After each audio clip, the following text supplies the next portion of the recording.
దేవాది దేవునికి మహిమను ఆరోపిస్తూ మన ప్రభు రక్షకుడైన యేసుక్రీస్తు అతి పరిశుద్ధ నామంలో నా ఆత్మీయ సహోదరులందరికీ శుభాలు తెలియజేస్తున్నాను. అందరూ బాగున్నారా? మనం ప్రతిదినము మన దైనందిన జీవితంలో మనం బయటకు వెళ్ళినప్పుడు అనేక మందిని కలుస్తూ ఉంటాం.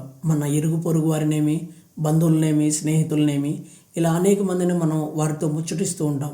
వారు కలిసినప్పుడు సహోదరా ప్రార్థన చేసుకుంటున్నావా, అమ్మ ప్రార్థన చేసుకుంటున్నావా, వాక్యం చదువుతున్నావా అని మనం అడిగినప్పుడు వారి నుండి వచ్చే సమాధానం ఏమిటంటే, అయ్యా మేము ప్రార్థన చేసుకుంటున్నాం, వాక్యం చదువుకుంటున్నాం, కానీ మాకు దేవుని నుండి జవాబు మాత్రం రావట్లేదు, మా కుటుంబాల్లో నెమ్మది మాత్రం ఉండట్లేదు, మా కుటుంబంలో సమాధానాలు ఉండట్లేదు, మా స్థితిగతులు ఎక్కడున్నాయో అక్కడే ఉండిపోతున్నాయి, ఎక్కడ ఎదుగుదల అనేది కనిపించట్లేదు.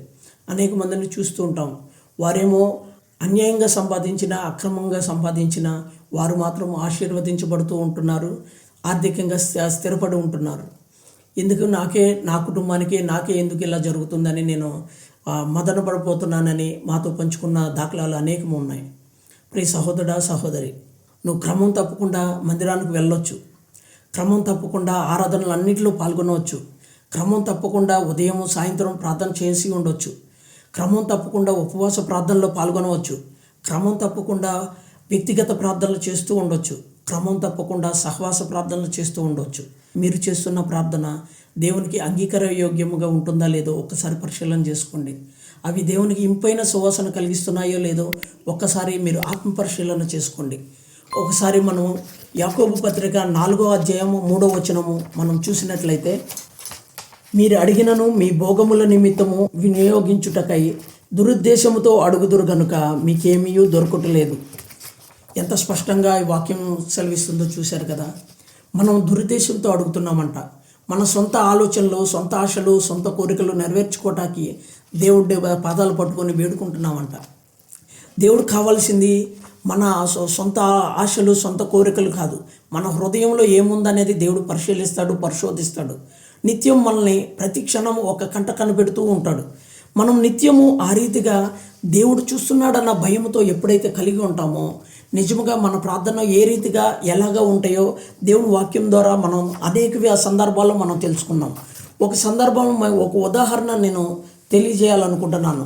ఎందుకు ఆ ప్రార్థనలో ఆలకించబడటం లేదు అనేది ఒక ఉదాహరణ తెలియపరచాలనుకుంటున్నాను. మార్కు సువార్త 6వ అధ్యాయము 22 నుండి 25 వచనంలో, హేరోదు తన జన్మదిన సందర్భంగా ఆ హేరోదియ కుమార్తెను నాట్యమాడినప్పుడు తనకు ఆ నాట్యం నచ్చి నీకేం కావాలో కోరుకో అని అంటాడు.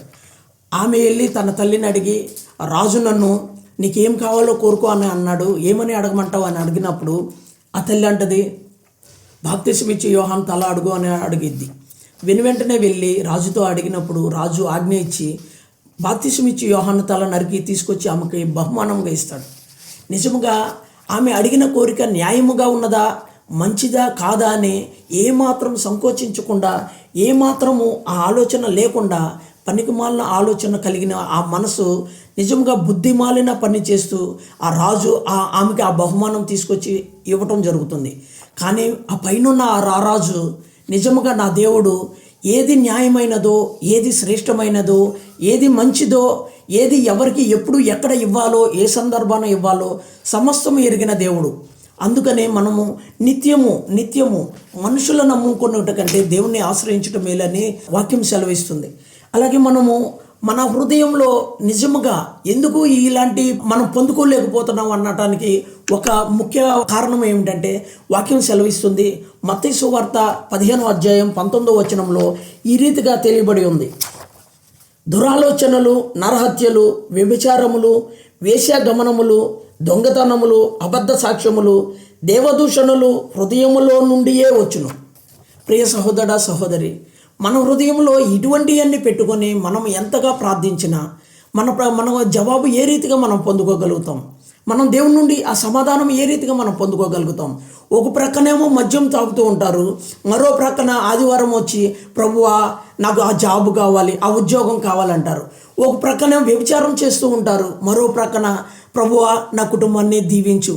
ఒక ప్రక్కన బండబూతులు ఆ నోటితో దుర్భాషలాడుతూ ఉంటారు, మరో ప్రక్కన అదే నోటితో ప్రభువా నా కుటుంబాన్ని ఆశీర్వదించవాని ఆ తండ్రిని విజ్ఞాపన చేస్తూ ఉంటారు. నిజంగా మనము క్షమించే గుణము మనలో లేకుండా ప్రభువా యేసయ్య నా పాపాలను క్షమించు, నా అతిక్రమములను తుడిచివేయని మనం విజ్ఞాపన చేస్తూ కన్నీరు కారుస్తూ ఆ దేవుణ్ణి అడుగుతాం.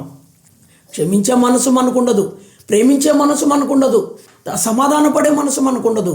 కానీ మనం ప్రతినిత్యం దేవుని పాదాలు పట్టుకొని ప్రతి సమస్తం మనం దేవుని దగ్గర వేడుకోవాలని ప్రయత్నం చేస్తాం. కానీ దేవుని వాక్యం ఏమని సెలవిస్తుందంటే సామెతల గ్రంథం 28:13 వచనంలో అతిక్రమంలో దాచిపెట్టువాడు వర్ధిల్లడు, వాటిని ఒప్పుకొని విడిచిపెట్టువాడు కనికరం పొందును అనే వాక్యం ఉంది. మన అతిక్రమంలో మన హృదయంలో దాచిపెట్టుకొని మనలోనే దాచిపెట్టుకొని ఆ పాపమంతా స్వభావం అంతా మనలో ఉంచుకొని దేవుని దగ్గర వేడుకున్నప్పుడు దేవుడు ఎంత మాత్రం మన ప్రార్థన ఆలకించడు. అవి ఒప్పుకొని ఎప్పుడైతే మనం విడిచిపెడతామో దేవుని కనికరం మన మీద ఉంటుంది, దేవుని కృపా కాపుదల మన మీద ఉంటుంది, సమృద్ధి అయిన మేలులు మనం పొందుకోగలుగుతాము.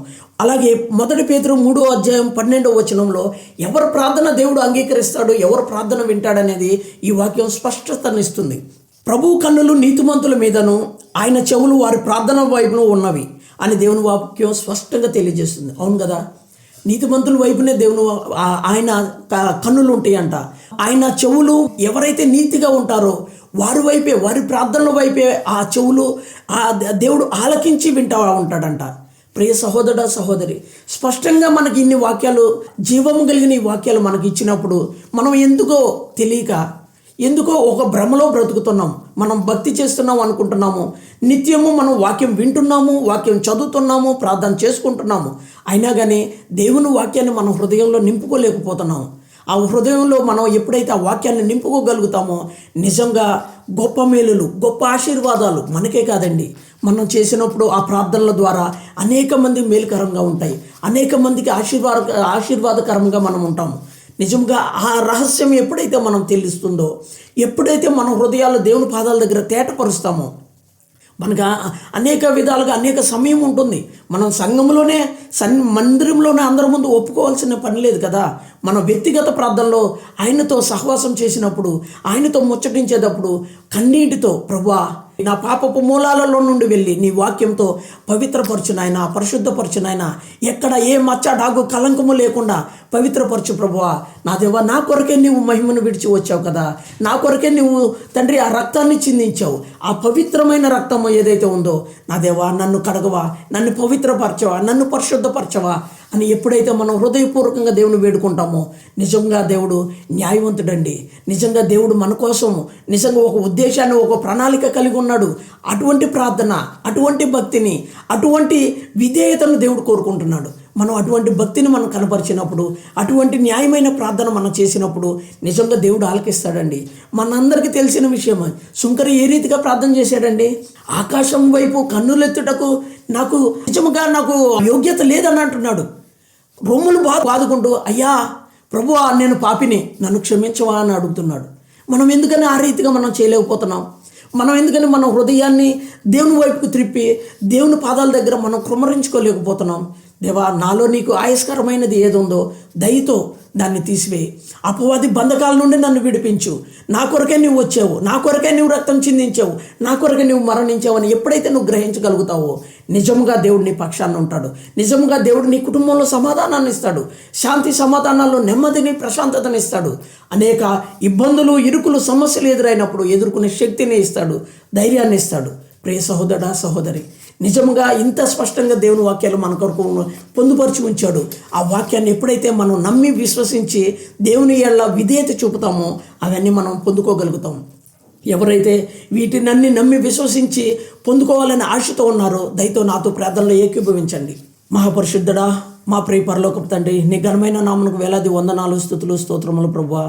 ఎన్నిక లేని వాడను నాయన, అయోగ్యుడను, అపాత్రుడును నాయన తండ్రి యేసయ్య, నన్ను నిలవబెట్టి నా దేవా నీ మాటలు నాయన ప్రకటించడానికి ఏర్పరచుకున్నందుకు మీకు వందనాలు, స్తుతులు, స్తోత్రములు నాయన. తండ్రి అనేక మంది నాయన ప్రార్థనలకు జవాబు రావట్లేదని తండ్రి యేసయ్య మేము చేస్తున్న భక్తి తండ్రి మీ నుండి జవాబు పొందుకోలేకపోతున్నామనే భ్రమలో ఉంటున్నారు. దయతో నాయన యేసయ్య కనుకరించండి, కృప చూపండి. వాక్యాల ద్వారా వారి హృదయాల్ని సంధించండి నాయన. ఆ హృదయంలో ఏదైతే నాయన అలజడులు ఉన్నాయో, ఏదైతే పాపంతో నింపబడి ఉన్నాయో నా దేవా, మీ వాక్యం ఆ హృదయాల్లో చొచ్చుకొని పోయి నాయన మూలాల నుండి నాయన వాటిని సరిచేయడానికి కృపను అనుగ్రహించండి నాయన. పవిత్రమైన రక్తంతో నాయన ప్రతి ఒక్కరి పాపాన్ని కడిగి శుద్ధీకరించండి నాయన.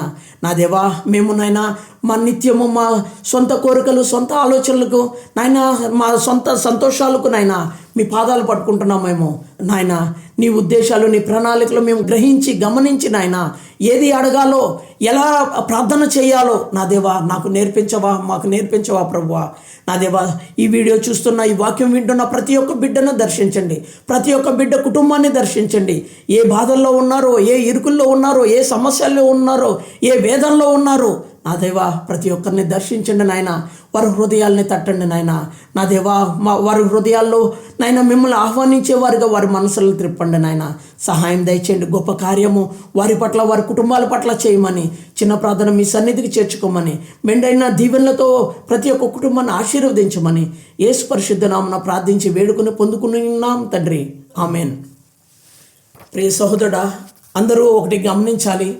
ఎవరైతే మీ సమస్యలు ఉన్నాయో, ఇరుకులు, ఇబ్బందులు, వేదనలు ఉన్నాయో, ప్రార్థన అవసరతలు ఉన్నాయో దయచేసి కామెంట్ రూపంలో తెలియజేయగలరు. అందరికీ వందనాలు.